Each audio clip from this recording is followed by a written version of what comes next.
South Africa ने जीता, toss जीत के पहले बैटिंग किया, 183 रन बनाए हैं और मेरे लिए सरप्राइज था कि ये 183 रन साउथ अफ्रीका की टीम कैसे बना सकती। सारे लोगों ने देखा होगा, अगर किसी ने नहीं देखा तो उसने बाद में हाइलाइट्स देख ली होंगी या उसने स्कोर कार्ड देख लिया होगा या बहुत सारी खबरें। और पाकिस्तान की टी20 क्रिकेट में आपको कुछ स्टैट बताऊंगा जिसमें आपके चारों तबक रोशन हो जाएंगे। हो जूनियर लेवल हो, हर जगह सियासत भरी हुई है, हर जगह मेरिट के लोग नहीं आते, जिसको लाना है उसको लाना है। अपना पहला टी20 मैच साउथ अफ्रीका के अगेंस्ट 12 रन से हारा।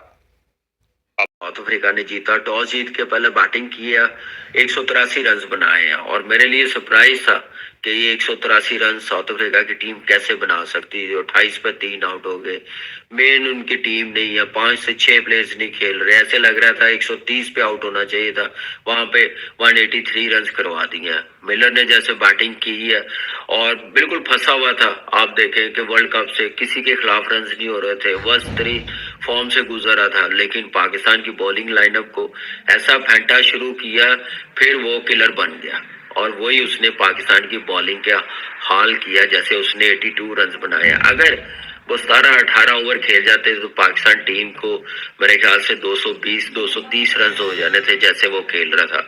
और साथ जो खेल रहा था जॉर्ज लिंडे जैसे खेल रहा था, उसने 48 रन बनाए 22 बॉलों पे और मिलर ने 82, 8 छक्के 4 चौके लगाए हैं। आप अंदाजा लगा लें कि वो किस अप्रोच के साथ खेल रहा था, ऐसी बैड फॉर्म से वो गुजर रहा था, लेकिन क्या सीनियर रिस्पॉन्सिबिलिटी ली है उसने और खेला। वो गेम अवेयरनेस अच्छी लगी है, गलत टाइम आउट हुआ लेकिन उसके बाद फिर जॉर्ज लिंडन ने जिम्मेदारी ली है और साथ टेल के साथ वो खेला और अच्छी बैटिंग किया, अच्छा टोटल बनाया। लेकिन ऐसी बारी देखने का मजा आता, अप्रोच देखने का मजा आता। बॉलिंग हमने अच्छी की है, शाहीन ने 3 विकेटें, अच्छा रिदम, अच्छी परफॉर्मेंस दी है। उसके साथ इब्रार ने नया बॉल किया, 3 विकेटें ली हैं, अब्बास ने 2 विकेटें ली हैं। हारिस रऊफ फंसा हुआ लग रहा मुझे।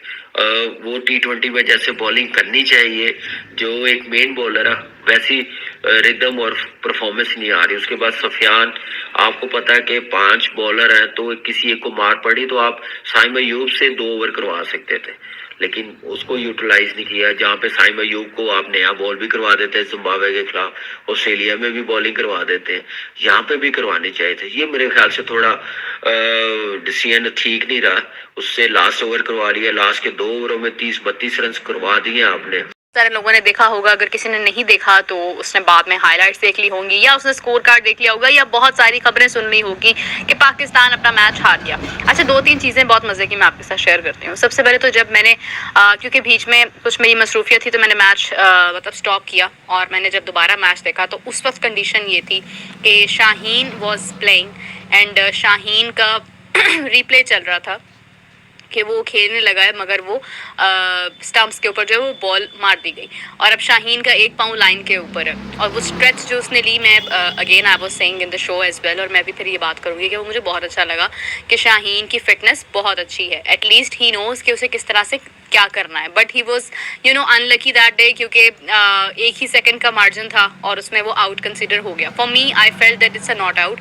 आखिर उसका पाँव वहीं पर था मगर बहुत ही कीनली ऑब्जर्व किया गया और फाइनली जो है वो फैसला साउथ अफ्रीका के हक में दे दिया गया, तो शाहीन को आउट कंसिडर कर दिया गया। उसके बाद अब मेरी एक सिक्स सेंस ये कह रही थी कि अब शाहीन आउट हुआ है तो अब विकेट्स गिरने वाली हैं। वही हुआ, एक के बाद एक विकेट्स गिरने लगी। हारिस रऊफ आए, हारिस रऊफ के आने पर जो है वो जॉर्ज लिंडे की तकरीबन हैट्रिक होने वाली थी और हैट्रिक की उन्होंने सेलिब्रेट भी कर ली थी, वो उसकी खुशी भी मना रहे थे, मगर अगेन जो है वो डिसीजन छोड़ दिया गया थर्ड अंपायर की तरफ और वहाँ से फिर फैसला आया कि it's a not out. Haris को मौका मिल गया और रिजवान ऑलरेडी क्रीज पर मौजूद थे, लेकिन अनलकी रहे। 74 रन उन्होंने किए जिसमें 24 मेरे ख्याल से डॉट बॉल्स भी खेली हैं उन्होंने। लेकिन ये है कि मैं ऑनेस्टली अगर एक बात करूं, बहुत सारे लोग ये बात कर रहे हैं कि रिजवान ने बहुत स्लो बैटिंग की है और बहुत टाइम खा गए हैं वो, ठीक है। शायद सेल्फिश होकर खेल रहे थे कि अपनी सेंचुरी बनाने के चक्रों में थे, मतलब इस किस्म की बातें लोग कर रहे हैं। लेकिन मैं पर्सनली आपको एक बात करूं कि रिजवान का वहाँ पर होना, रिजवान जिस तरह से खेले हैं वहाँ पर और हो जूनियर लेवल हो, हर जगह सियासत भरी हुई है, हर जगह मेरिट के लोग नहीं आते, जिसको लाना है उसको लाना है, जिसको बाहर करना है उसको फखर जमान जैसे इंजरी बना के लोगों को बाहर कर देंगे। अभी कहते हैं जी चैंपियन ट्रॉफी में जो है वो उसको लाया जाएगा। भाई आप उसको चैंपियन ट्रॉफी से पहले साउथ अफ्रीका की सीरीज से आप उसको दो तो सही, उसको खिलाओ तो सही। अगर चैंपियन ट्रॉफी में उसका नाम आता कुछ नहीं कर सकेगा तो फिर क्या करेंगे? अभी भी मैं बताऊं, अब लोग जो हैं, जो एक तो हमारे ये मीडिया वाले आके बैठ के टीवी चैनलों में या यूट्यूब पे बैठ के ना ये अपनी साइंस झाड़ते हैं, ठीक है, ये और चीजों को खराब करने की कोशिश करते हैं। अब होगा पता क्या? ओ जी फखर जमान ने जी चैंपियन कप में तो रन नहीं किए, इंजरी चलो ठीक है जो भी है, चैंपियन कप में रन नहीं किए, अभी तक कोई वो 100 नहीं कर सका, इस किस्म की बातें होंगी, 2-3 50 नहीं कर सका, इस किस्म की बातें होंगी, तो उसकी सिलेक्शन क्यों बनती है? तो इस किस्म की बातें शुरू हो जाएंगी, उसको ना जो है वो टीम में लाना। अब मुझे एक बात बताएं, फखर जमान जब खेलना शुरू करता है तो आपको नजर नहीं आता कि किस तरीके से वो परफॉर्मेंस देना शुरू करता है, किस तरीके। और पाकिस्तान की टी20 क्रिकेट मैं आपको कुछ स्टैट बताऊंगा जिसमें आपके चारों तबक रोशन हो जाएंगे कि हम टी20 में खड़े कहां पर हैं। कल जो साउथ अफ्रीका पाकिस्तान का मैच हुआ उसमें साउथ अफ्रीका के 5-6 खिलाड़ी भी नहीं खेले थे, मगर जो खेले हैं उसमें आप मिलर देखें, उनका स्ट्राइक रेट है 140 का, क्लासन का स्ट्राइक रेट है 141 का, अभी मार्करम नहीं खेले, उनका स्ट्राइक रेट 143-144 का है। जॉनसन जो उनके ऑलराउंडर है उनका स्ट्राइक रेट है 149 का।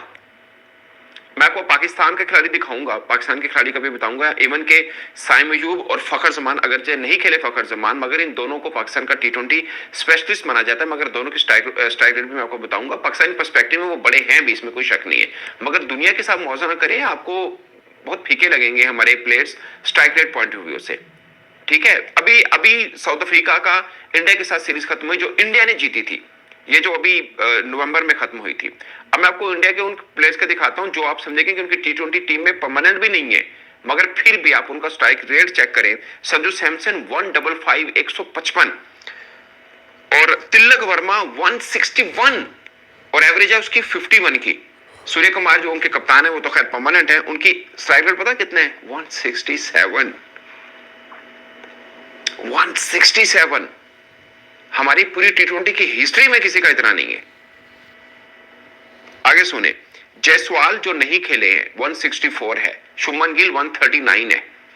अब मैं आपको पाकिस्तान के सारे प्लेयर्स का बताता हूं कि उनका स्ट्राइक रेट कैसा है तो आपको अंदाजा होगा। यानी 167 एक कप्तान का सूर्य कुमार यादव का है, 167 का, 160 तो उनके फिर रहे हैं ऐसे ही, तो नहीं भी खेल रहे। 161 ने तिलक वर्मा जो की जगह नहीं थी, अभी अच्छे 100 किया उसने, मगर पहले उसकी जगह नहीं बन रही थी।